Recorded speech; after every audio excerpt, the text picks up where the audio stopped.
hvernig gerir þetta? Hann með tilbúna spurningar. Það er farlega fyrst að setja inn í honum. Já. Hann reyndar með, þú ert með svona... Já, þú ert með svona textavél eða ekki? Hvenær fær hann textavél? Þessi brandarinn skrifir þetta. Keti, velkomin í viðtal við Blika TV. Takk fyrir það. Ég bara vil byrja að óska þig til hamingju með landsleikinn hérna á móti Færeyjum. Takk fyrir það. En færð þú bara að spila á móti Færeyjum? Er það þá langt þangað til þú spilar næsta leik? Já, fyrir bara eftir hvenær næsti leikur við Færeyja. Já. Bara alveg eftir því bara. Já.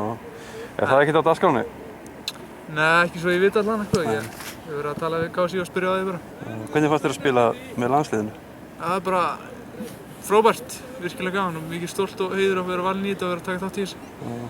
Og ég naut mínu botn á vellinum og vonast að fá fleiri tækifæri í framtíðinni. Er það ekki? En segðu mér eitt, Kiddi.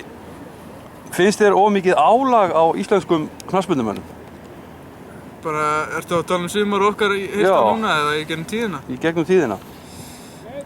Nei, mér finnst það raunin ekki. Við erum alltaf búin að spila á fullu núna en ef menn hugsa vel skrokkinn á sér og gera þetta alveg þá er þetta bara fínt.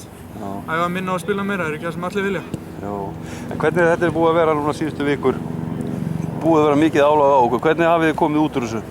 Við hefum bara komið vel út úr þessu, þannig að við erum alltaf búin að æfa vel í vetur og við vissum alveg í vetur að gæti hugsanlega verið svona mikið álag, þannig að menn eru búin að vera duglegir að taka fyrirbyggjandi og alls konar æfingar til að koma með fyrir meiðsli. Og það er að skila sér, þannig að þeir eru að hrós skilja bæði sjúkraþjálfararnir og Jói sem var raunar með okkur í vetur. Já. En hvað er svona Kristín að gera þessa dagana? Ég er bara eiginlega ekki neitt. Síðustu dagar að bara fara í ferðalag og vera á hóteli og gera svoleiðis. Já, kíkja maður í vinnuna öðru hverju ef maður getur það. Já, við hvað ert að vinna?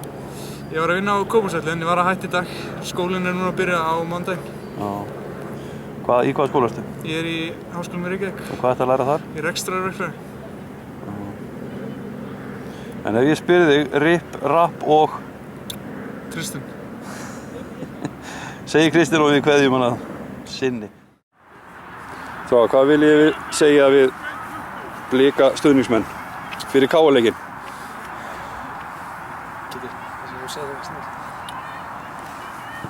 Bara sé þessi virðið að mæta og stuða okkur. Það mun bara skila sér á betri frammistöðu á völlinn. Ég er bara að mæta á völlinn, þannig að þeir eru 12. maðurinn okkar er stúkan og þeir gerir frábæra hluti á móti Aktobe og í síðast leikum móti FH.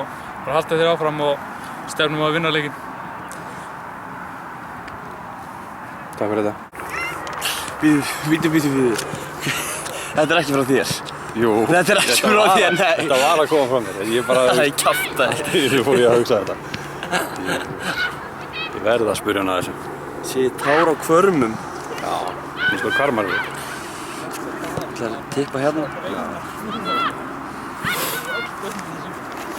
Herðu, sætvinur. Þú ert velkomin í viðtal hjá Blika TV. Takk fyrir það. Já, nú eruð þið búin að vera í hvíld síðustu daga eftir leikina móti FH. Var það ekki kærkomið? Jú, hvíldin var góð. Við vorum svo búin að komast inn í góða rútínu og spila og það var léttar æfingar þar inn á milli en það var eftir þessa törn var alltaf að fá hvíld, svo sem. Já. Þetta svona síðustu vikur hafa verið svona adrenalín skot upp á næstum hvern einasta dag. Hefur þetta tekið mikinn toll af ykkur? Það ekki tekið af okkur, ég held að það gefið okkur mikið. Það sé meira þannig. Og við erum búin að standa okkur vel. Það gefur okkur bara mikið sjálfstraust. Mikið sjálfstraust inn í allan hópinn. Hvað stendur svona upp úr svona síðustu vikur? Það er Evrópuleikinir klárlega. Komast áfram á móti Sturm Graz, leikirnir á móti Aktobe. Hvernig var það svona að skora svona Evrópumark? Það er fullt af fólki að spyrja mig að þessu. Það var náttúrulega... Ég hef aldrei skorað mark í Evrópumarkinu. Nei, það var bara geðveikt. Það var ógeðslega gaman. Og gaman að gera það fyrir fram á svona marki stúkunni. Lýstu aðeins þessu marki fyrir okkur, geturðu það? Það var náttúrulega kóngurinn á vinstri kantinu og Kristinn Jónsson kemur hann aðskræðandi hver annar leggur undir teginn og það bara Bánsson mjög markið. Já. Leiðin í bónus. Komum við Lárus leigubílstjóra hérna fyrir aftan mig. Já. Það var hann að lesa upp næstu spurningu. En svona, Ég átti að spyrja þessa spurningu, hvernig standa kvennamálin svona? Er ekki einhver að banka á Kvennamálin? svefniherbergisdyrnar eða er það bara mamma sem bankar til þess að vekja þig? Kvennamálin hjá þeim? Þetta er kvennamálin hjá þeim? Það er bara, Þetta er kvennamálin? það er alltaf gott að hafa mömmu bara til að vekja sig. Já, það ekki. Já, mamma vill að vekja sig sko. Stutt í næsta stórleik. Stutt í næsta stórleikur. Já, á móti KR. Já, já. Til þau stutt í næsta leik svona á móti KR. Hvernig er svona leggst þetta í þig?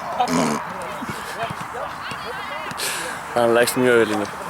Það verður gott að hafa trú á hliðarlínu til að stjórna okkur hann einhvers staðar. Já. Og það er bara spenntur fyrir honum. Já.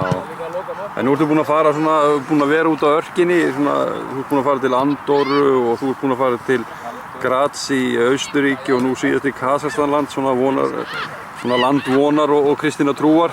Hvernig hefur þetta ferðalög, hvernig hafa þau lagst í þig? Það er bara mikið menningarsjokk þannig síðan, þannig að það er erfitt. En hvernig var Nei, þetta er bara voru gaman. Hvernig var Kazakhstan? Það var fróðlegt að koma á það. Já. Við verðum að stoppa aðeins lengur yfir. Já. En Er þetta svona ferðamannapartís? Eins og Borat? ég fékk ekki að koma að staði, nógu vel. Tókum það smá göngutúr út fyrir hótelið og það var bara, það var áhugavert. En svona að lokum, hvað vilt þú segja við stuðningsmenn Blika? Bara þeir hafa verið frábærir undanfarið. Við bara hlakka til að sjá það næsta leik. Ekki spurning. Þetta eru síðustu orð Finns. Við látum þau verða síðustu orð Finns hérna. Takk